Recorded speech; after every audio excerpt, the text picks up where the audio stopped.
for ecology past year. And turns out his research has been cited by my graduate students working in the comprehensive system. It's very relevant behaviorally. And so he's going to tell you about some of that today.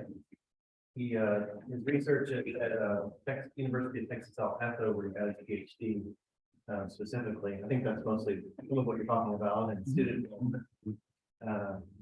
Also interested to hear about your human conflict with alligator work. I wasn't aware of, so I don't think I'll go into that too much. yeah, I can. Yeah. So welcome, and I know you're going to talk about your history a little bit, so I'm leaving out some of your degrees in your path, but appreciate you coming. And yeah, as Dr. Callie said, if you're interested in meeting with Dr. Teshera, if you want to come to lunch or after lunch, he'll be around a little bit this afternoon, and we'll probably love to talk to you. So welcome.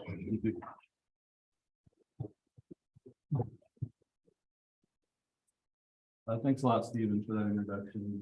Thanks to Pat for coordinating everything. Really happy to be here, excited to talk to you. Yeah, so I hope everyone enjoys this presentation. So yeah, I don't need to go into this too much now. Stephen pretty much hit everything. So I went to UTEP, gosh, I guess just last year. I graduated, got my PhD in the spring. And then I started at Center that fall, so I'm in my second year now. And yes, I actually made quite a switch. I studied bear behavior for my master's, American black bears, and so made the switch to pit vipers when I started my PhD. And so really interested in behavior in an evolutionary context, especially feeding ecology. And as Stephen mentioned, yes, I've always been interested in crocodilians, and actually the time in between when I graduated and when I started at Center, I kind of got in touch with some people in Florida with this idea to write this paper. It's kind of a review paper, I guess, but yeah, so it's just looking at human alligator conflict. So we used a CrocBite website, which is a database, worldwide database of crocodilian bites, and it's been under review forever. So since last October, we're still waiting to get it back. But essentially, the theme in this paper is that bites are usually precipitated by humans doing something ill-advised. So, right, I mean, these are animals with a strong predatory instinct, and so if you go swimming in a pond that says "Beware of alligators," kind of hard to blame the alligator, but anyway. So hopefully that'll be out probably next year. So for today, we'll just go over a little bit what a rattlesnake is. I mean, I know everybody kind of knows in a general sense, but we'll look at it a little more specifically. We'll look at strike-induced chemosensory searching, abbreviated as SIX. That's sort of the foundational basis for everything I do. I started reading these old papers in the 70s and 80s and kind of became fascinated with this stuff. So we'll go into that a little bit. Scavenging and kleptoparasitism, that was one of the chapters from my dissertation. Current and future research at Center. And students, which I'm happy to see a lot of you came out. I want to talk about you guys as scientists. I have a pretty cool story there. So I hope you'll enjoy that. So what is a rattlesnake? Well, they're large-bodied carnivorous ambush hunters. All snakes are obligate carnivores. So they have a very sedentary lifestyle. They're kind of chunky. They don't move around a lot, and they'll wait for weeks for a mouse to come by. As ambush hunters, they of course have excellent camouflage, so they rely on visual crypsis. Stay hidden. As I mentioned, they're rodent specialists. There are some that eat lizards and some other things, but most of them primarily eat rodents. They're very variable in size. The pygmy rattlesnake is the smallest one, about 1/2 meter, and then this big one here is the eastern diamondback. It's the largest rattlesnake species. They have an incredible sense of taste and smell, and that's called chemoreception. And that's what they're doing when they're flicking their tongues. So they don't use their tongues to swallow food or anything related to that. It's strictly a sensory organ. So like tasting and smelling the environment, Actually, when they conflict rapidly, it creates little vortices, like little scent tornadoes, and then they basically right, send that to their nervous system to interpret their environment. And part of that is feeding that information to the vomeral nasal organ. It's also known as the Jacobson's organ. And a lot of people actually don't know that they give live birth. So they don't lay eggs like a cobra or numerous other snake species. Yes, I should warn, I have some pictures of what venom does to human blood. I forgot to give that disclaimer. And also some pictures of dead rodents, but it's for educational purposes. So I actually showed this video in my job talk, and I didn't find out until afterwards that this kind of traumatized one of the faculty there. I don't know which one still, but yeah, they were mortified by that video. So rattlesnakes and other viperids mostly have hemotoxic venom. So that means it acts on the blood, as you can see. So it just destroys tissue. And they have a front fang venom delivery system. They're one of two lineages that sort of evolved this, the other being elapid snakes. They have heat sensing facial pits. So they can kind of, it's almost like thermal imaging, right? They can sense heat. They have a rattle at the ends of their tails, of course, and I'm mostly talking about the rattlesnake because that's been my background thus far. I'm only kind of recently getting into other species from Echistrodon. So an incredible organism. And they've got the rattle, the venom, the heat sensing facial pits. They're just a really interesting organism to study. And so their tails are, it's just segments of keratin. So the same thing as, same material as your fingernails. Most people think that this probably evolved to be to avoid being trampled by large plains animals like buffalo. So that's one theory. Many prominent herpetologists like Harry Green think this. That's probably how it evolved. The vipers, so they're in the family Viperidae. They're in the subfamily Crotalinae. So those are the pit vipers. Vipirinae are the subfamily of true vipers. Those are just the pitless vipers. So they don't have heat sensing facial pits. And those are mostly old world snakes. Two genera, most of them are in Crotalus. A few are in, I think 2 or 3 are in Cistrurus. And right here is our very own timber rattlesnake in Kentucky. And this is a good shot of the heat sensing facial pit right there.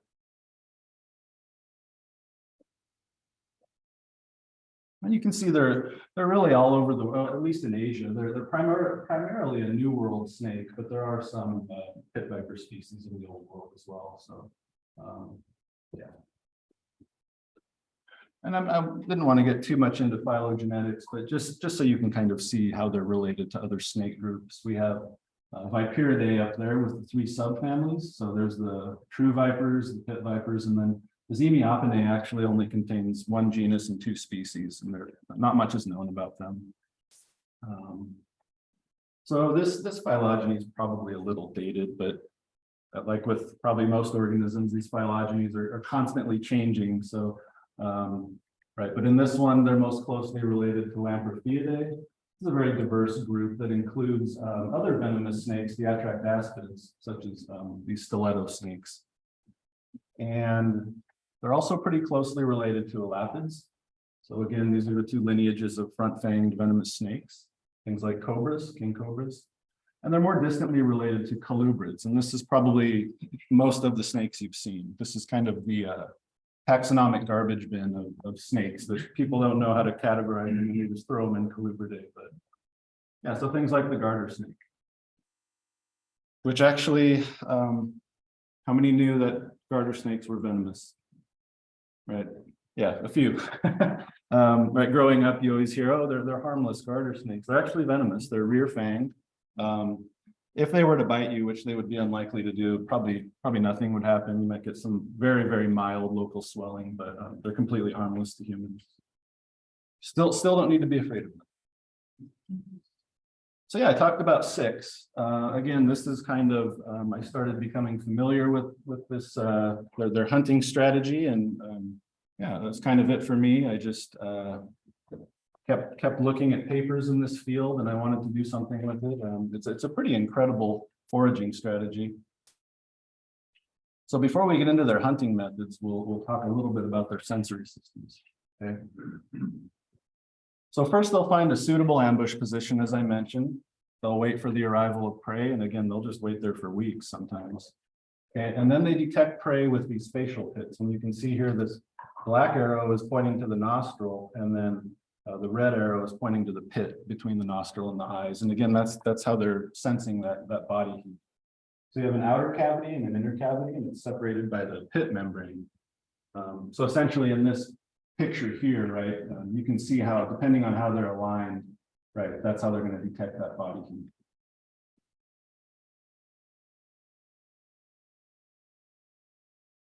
Of course, when they get close enough, they strike.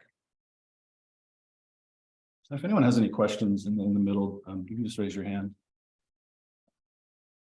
So looking at it a little closer, this is a good, there's a good review paper by Goris on the facial pits. And so essentially we have infrared and visual rays, and those are penetrating the pit membrane. The infrared rays get trapped by these domes or light traps, and then the visual rays get deflected, but some of them, as you can see, do penetrate the membrane, and they just kind of become dissipated in the inner chamber. So what we're interested in, or what the snake's interested in, is the terminal nerve masses. So basically that's what's interpreting the signals, and that's what's right. So the action potentials created by that are what's allowing the snake to visualize what's in front of it.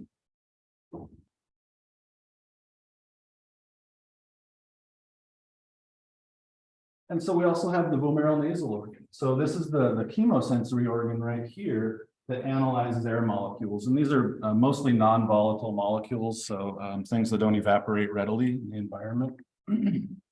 So when a snake tongue flicks, it's extending its tongue. The tongue is gathering all these scent molecules, and when it retracts, right, it slides right up against the opening to the vomeronasal organ. And so then the organ analyzes those chemicals, and again, in cooperation with the pits and vision, right, it allows it to interpret its environment.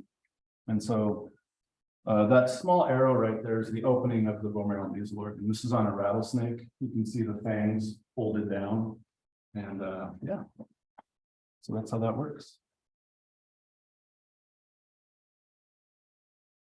This video is a very sped up version of 6, basically.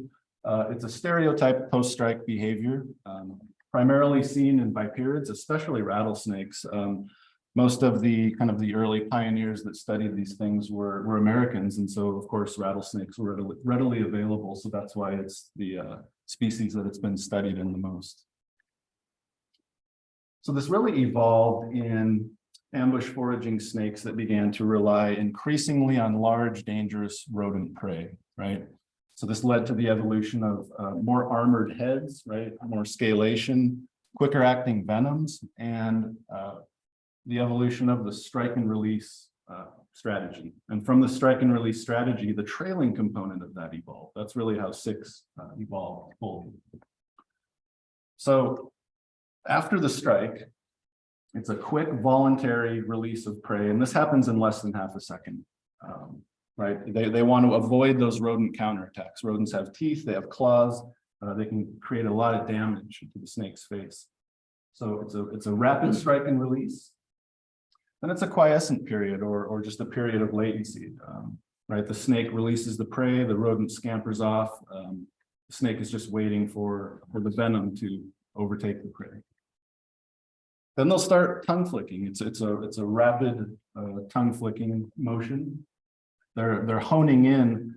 They can tell where that rodent departed the strike area. So they'll actually orient them. There was a study that showed that they'll strike and then they'll orient towards the rodent, so they know exactly where the trail is. And then they'll start moving while they're tongue flicking. So steps 3 and 4 together equals step 5, and that's just the commencement of scent trailing. So by the time the snake gets there, the prey item will be probably incapacitated, dead, and the snake can eat its meal head first. And they eat their meals head first so that the limbs fold nicely and naturally down. So one of my chapters for my dissertation was a review paper on this, because I'd read all these countless papers. This stuff really exploded in the 70s and 80s, and it started to taper off in the 90s. Not very many people really do SIX research anymore, so I kind of like it. I feel like it's somewhat of a niche for me that not too many other people are doing. But yeah, so by our count, I wrote this with Rule and Clark at San Diego State. We categorized 105 research papers, so it took a long time to write.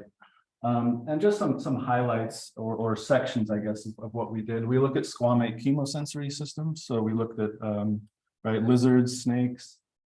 We gave a historical overview of SIX research, so those early pioneers, and we kind of noted the really important findings of that research.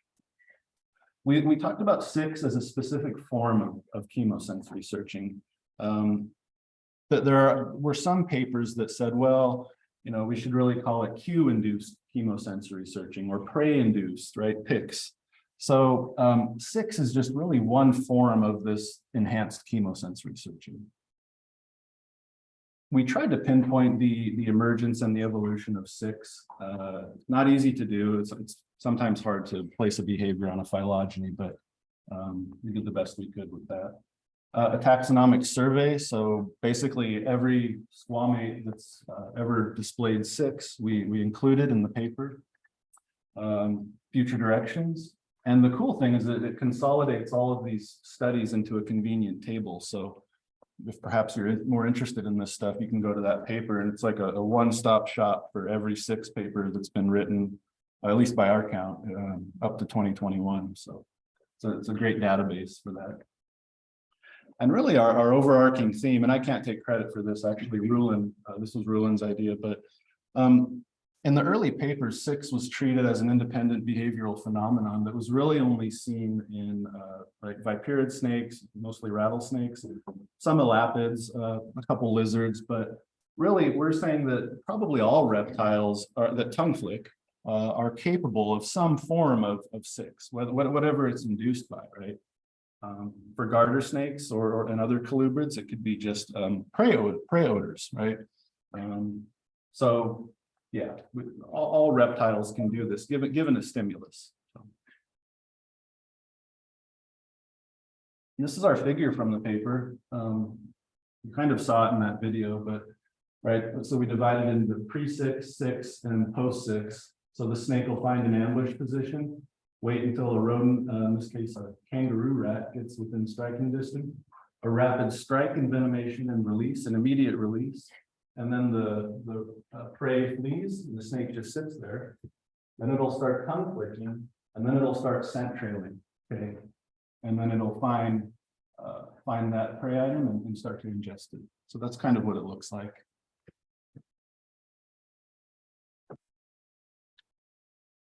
These are just some highlights from the paper. So in the wild, this can last for several days. There was a paper by Diller, I think in 1990, where he followed this snake around for like a week, just seemingly searching for something, and it found a rabbit, and it was kind of a decayed rabbit, and it started eating it. So he theorized that this thing was probably performing SIX, looking for this rabbit for this whole week.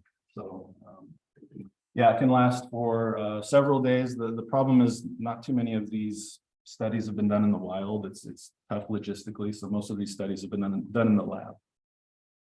But it's been shown to last for multiple days in the lab as well.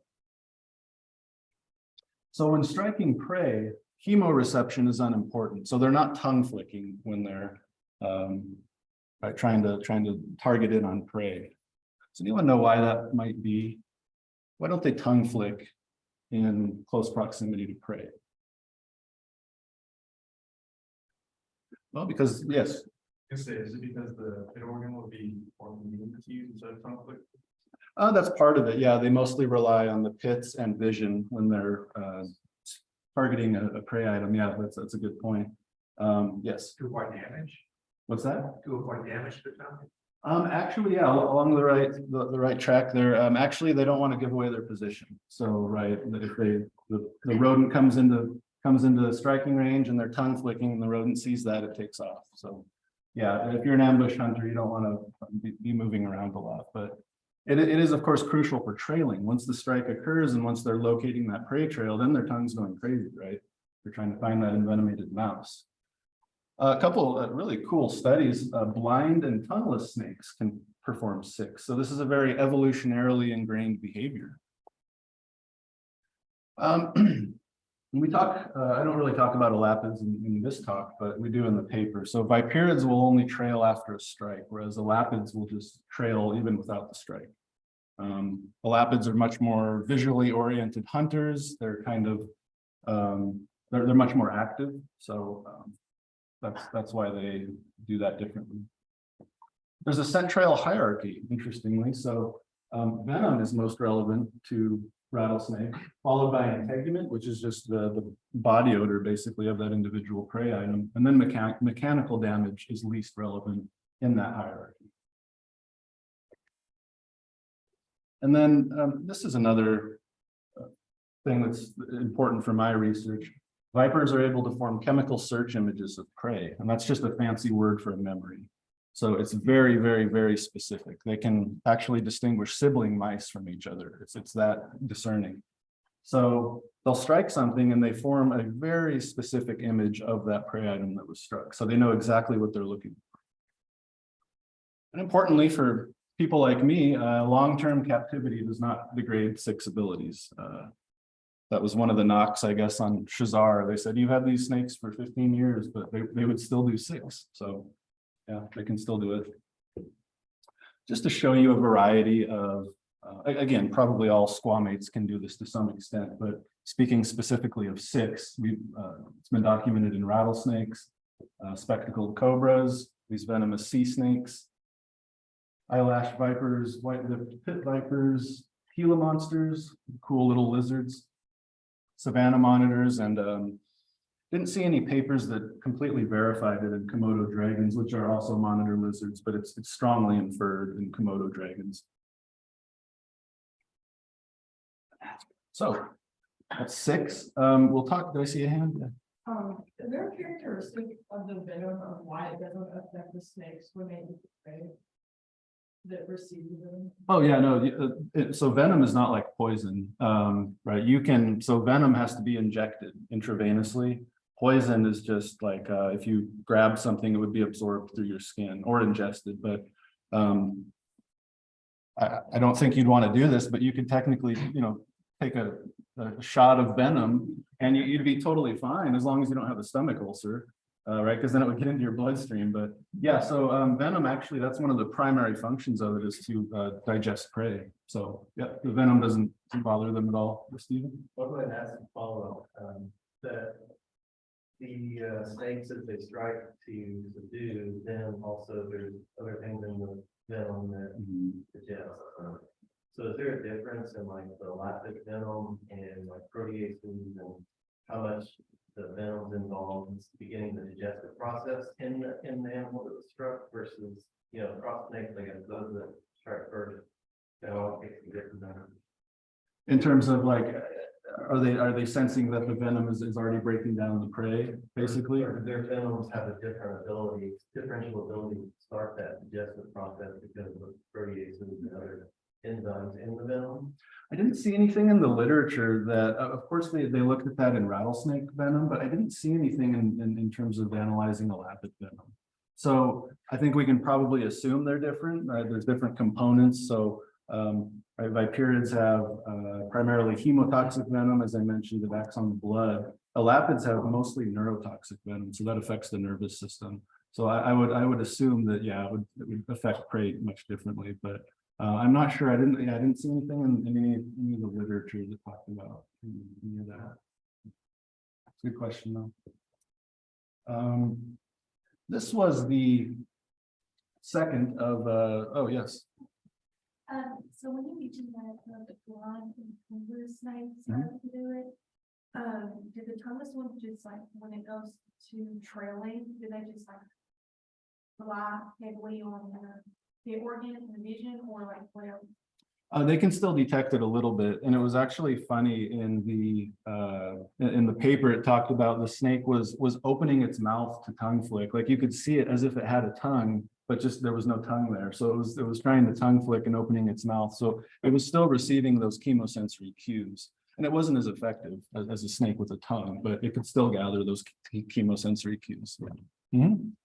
Some people could dumb question, but, and I know I'm probably for this actually make sure that those where you're investing a lot of stuff in closed environments. Has there been any research to see if snakes can, sick other snakes strikes? Is that like that, something like that, or? Can they detect other snake strikes? Yeah. Yes, they can. So in the wild, they can detect if they can approach an ambush site by another snake, and they can tell by the chemical cues in that site if a snake was successful or not in striking a rodent.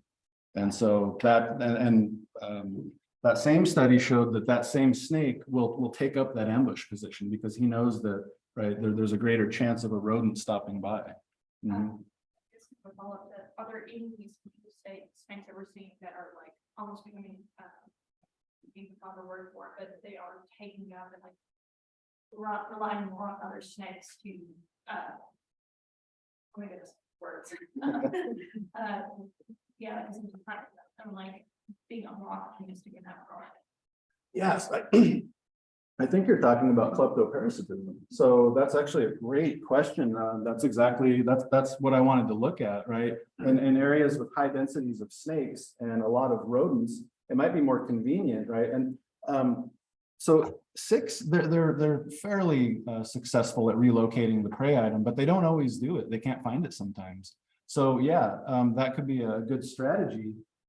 If these snakes sense an envenomated rodent, they'll just go and eat it, even though they didn't strike it themselves. So that's what I wanted to look at. Yeah. So yeah, short answer, we don't know, but yeah, that's a good segue into the next section. Did you have your hand up? Yeah, I was just wondering if, I know that you said that the release of the prey was immediate and voluntary. If it's something that always happens, how do we know it's voluntary? If it's something that always happens? Yeah, if they're doing it every time, is there like some sort of physiological cue that's happening, or? That's just the way they evolved, because yeah, the rodent would absolutely destroy their face. And there was some papers that I came across where I think it was either a copperhead or a cottonmouth, where it actually held on to the rodent, and it actually just destroyed the snake's face, and the snake actually died.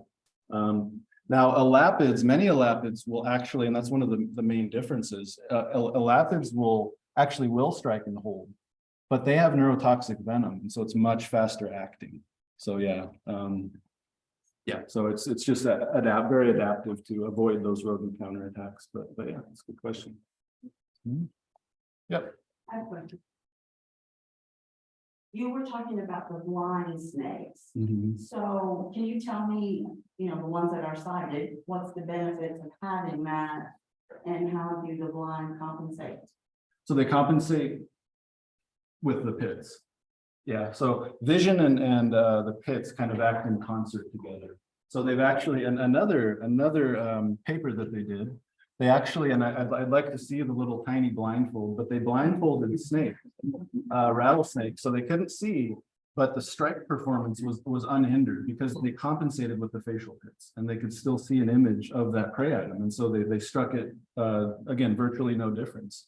Now they blindfolded cobras, which don't have the pits, and the cobras were all over the place. They couldn't hit anything. So yeah, it'll compensate. So right, that blind snake is using those facial pits.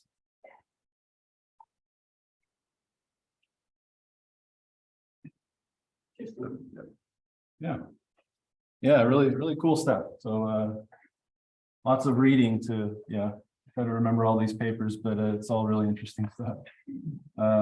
Yeah, so this was the second chapter of my dissertation, and I guess I'm talking about this because this is all fairly recent for me.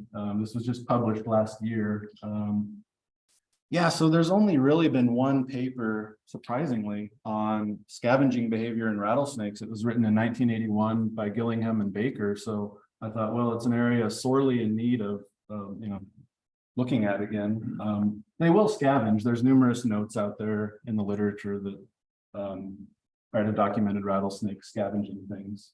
Some populations of cottonmouths in Florida primarily scavenge, like that's all they do.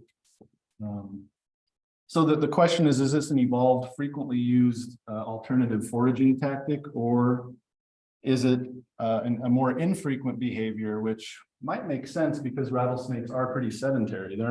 They're just sitting in one spot, right? They're not moving around a lot. So it might not seem like an adaptive foraging strategy, but who knows, right?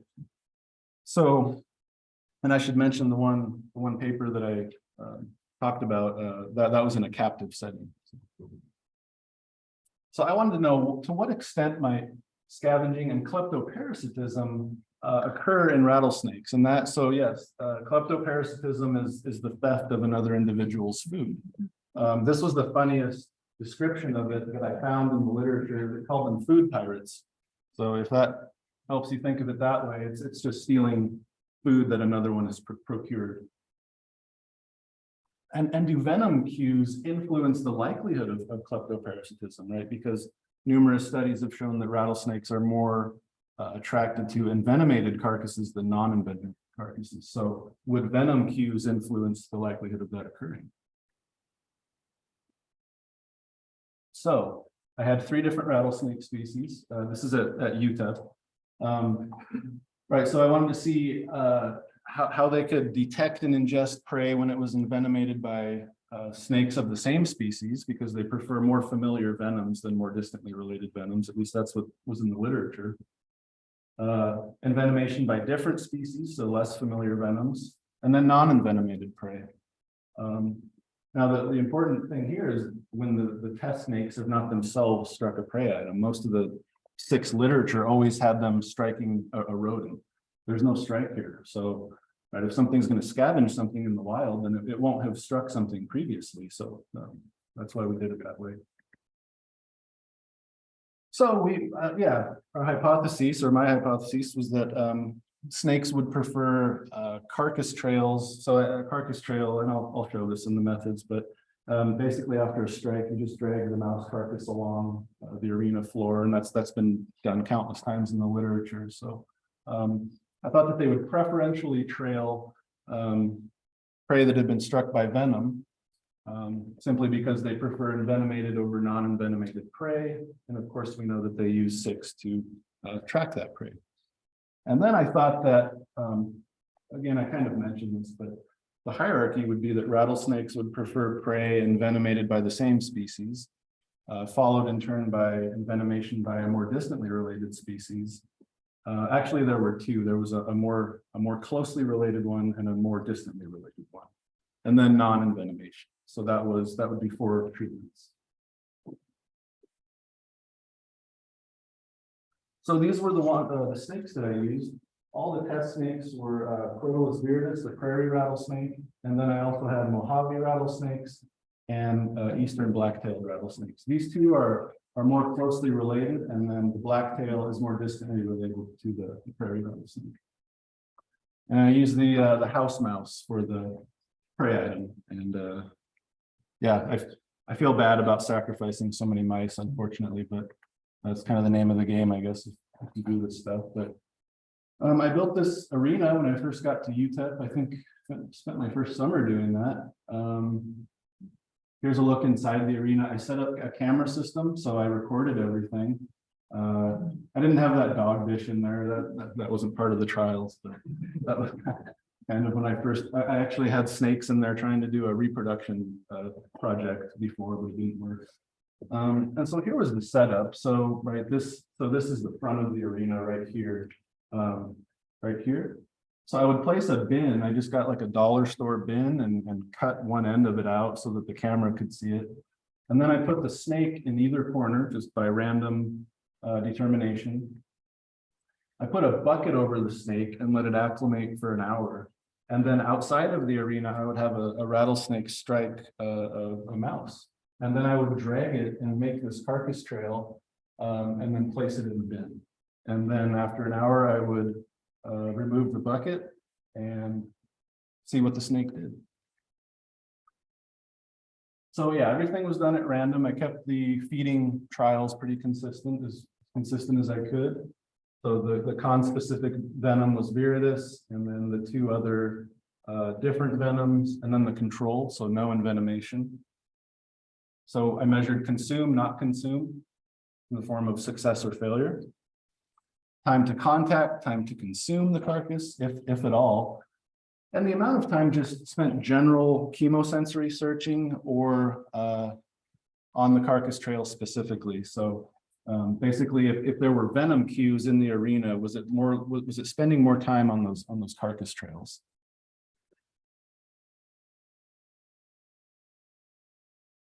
We used the Kaplan-Meier survival analysis in R, and this basically just accounted for the behavioral variation among snakes. That was really important because I saw right away that these things, and I didn't know this or expect this when I first started working with snakes, they really have their own personalities. Not to the extent that perhaps a dog or a cat does, but very much in their own snake way, they have their own personalities. And so we needed to account for this behavioral variability. And so the same thing for the searching and investigation times. We just, it accounted for individual rattlesnake temperament. So there's a picture of the envenomated mouse in the bin underneath the camera. Here's a snake. Yeah, so this one actually did follow the scent trail. It's kind of going along here. So this one is actually trailing. You can see, I think this one was a female, and she's trailing it around the bin, and there she goes, and eventually finds it and ingests it. That's kind of, that would be a successful trial. The problem is, yeah, it was negative results. It was all over the place. One snake would do something entirely different than the other. Some would just seemingly randomly wander around the arena. Some would trail it right away. Just depended on the snake. Again, that behavioral variability. So you can see here, I mean, you don't need to plug this in. You don't need to do any stats to realize that these are all statistically going to be the same thing, really. There's no difference here. So they didn't really care. Venom didn't play a role. Also, similarly, no significant differences in the time to locate or ingest carcasses. Snake to snake differences, according to the behavioral analysis or the statistical analysis, accounted for over half of the observed variability. So, yeah, that was a big part of the results. So, the lesson here, right, for those of you working on your thesis, not significant results, and I was really bummed out about it, but this was still published. So in a reputable journal. So just because you don't get significant results, which I know is kind of what we're all taught to go after, and it is, but don't lose hope if right you don't get significant results. The findings of right, the implications of this are still really important, actually. So, and I'll talk about that a little bit. Yeah, so again, same thing, no significant differences among the treatments. So or among time spent investigating carcass trails. So a lot of behavioral variability. Here are the graphs. So the mean time to contact the carcass, very, very similar. And the mean time to consume the carcasses among the treatments. So these are mice not envenomated, and then mice envenomated by the 3 different species. There's no statistical difference. And this is just kind of showing the same thing. These are the graphs generated by R. This is a survival analysis. These things are kind of weird because the way it prints is the probability of non-contact. I don't know why it does that way, but right at time point 0, the probability of non-contact is going to be 100%. And so as it goes on, right, you just have a lowering probability of basically non-contact. So you can see that they're all very, very similar. Right, there's not one down here and one, up here. They're all very bunched together. There's not really any difference there. So most snakes did actively forage to some extent. And again, there were chemical cues in there, right? So they didn't strike anything, but there was still enough there to elicit some kind of more urgent searching, right? Urgent tongue flicking. So striking is not crucial for enhanced chemosensory searching, but these results indicate that it's extremely crucial for trailing ability, right? Even the ones that trailed were doing so really inefficiently. So they would swing their heads really widely. They were having more trouble honing in on the scent trail. Whereas a snake that strikes something, they're a lot more efficient. They're not, waving their head as much. It's a much more narrow range. So why were they, that was the other thing. Well, everything in the literature said how much snakes go crazy for envenomated prey. So why were they basically uninterested in venom-imbued carcass trails? Well, what I think is that striking and the formation of the CSI, the chemical search image, is much more relevant to rattlesnakes than venom cues. Right? Because you can have venom cues, but if they don't have, you can think of it as the strike basically turns 6 on. It's like a light switch. And without that strike and the formation of the chemical search image, they don't know what they're looking for and they don't know how to find it. So they just get kind of confused, might be a strong word, but they just, they don't really know what they're looking for. So in the wild, right, if a snake came across a carcass trail, I think it might be relatively unimportant to them. Again, though, it depends on the individual.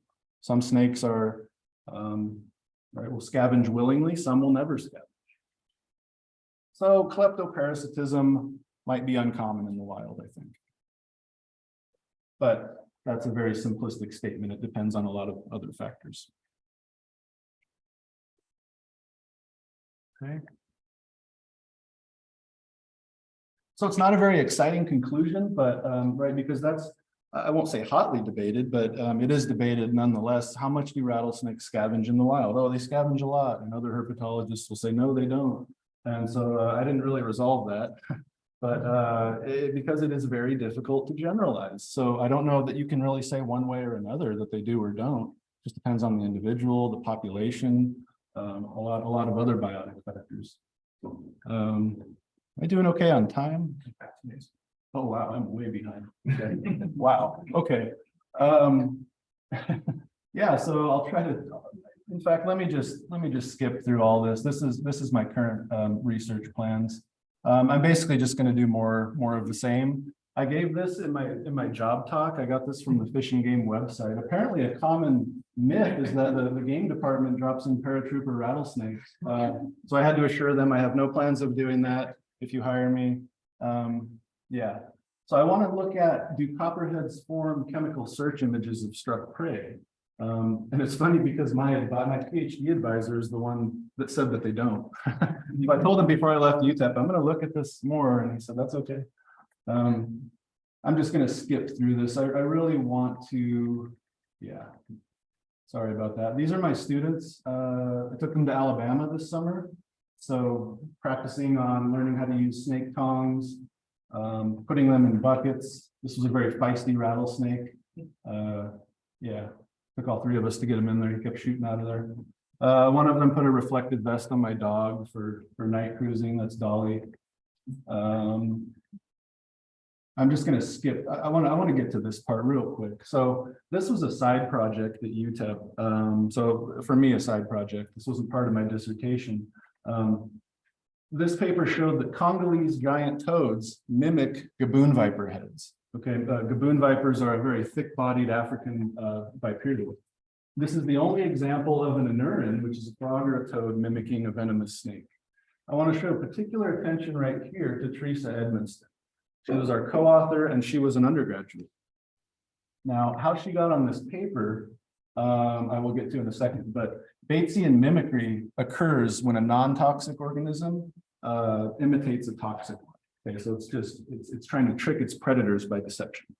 Okay, numerous examples of this, but essentially we compared the viper heads that we got from museums to the toads. Now, this doesn't have to be perfect mimicry. Some of you might say, well, there's a sort of superficial resemblance, but we had many lines of evidence, including one that toads, right, are usually, they have this rough, warty, rugose skin. These toads are completely smooth, right? That was just one line of evidence. But so how this came about, this is Teresa, and she, for some reason, has a pet gaboon viper at home. She has like 4 kids. So there are a lot other safer animals to have.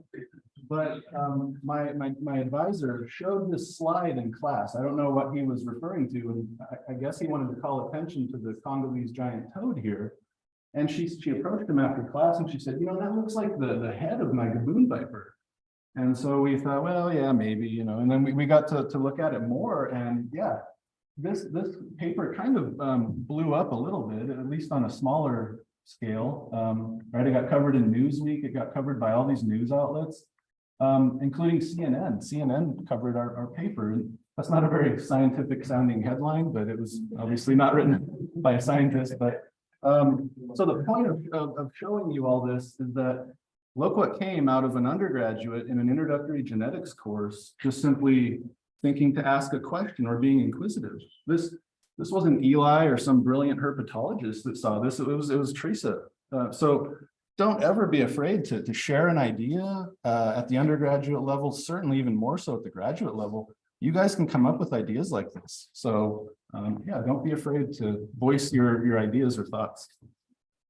And that's all I have. Thanks.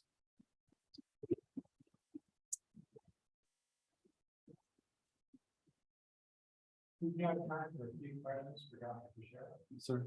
The one thing that you were mentioning, does the, once they strike the fangs, they use that actually to help hone in on the prey? You said they were able to identify siblings. Mhm. So is there actually a taste, I guess, that they're using? Yes, very good question. Yeah, there was a study that showed that Bill Hayes was he at Loma Linda, I think? Yeah, he was the one that showed that. So when they're striking things, they're gathering that body fluid and tegument that's being transported from the fangs into the central nervous system, right? So they're processing that. So they're getting the body fluids, everything that's characteristic of that individual struck. They're transporting all that information to the CSI basically. So that's how they know exactly what they're looking for. Mm-hmm. Yeah. Yes, sir. Are there any studies that have looked at basically if the snakes are better at forming search images and later tracking species that they're like prey species that they're familiar with and eat all the time versus like if they encounter a novel prey item, would they be worse at that? That's a good question. I don't know if they did, if I saw anything that looked at unfamiliar prey items, but in cottonmouths, in fact, a study that proved that it exists in cottonmouths, they had them strike rodents and fish.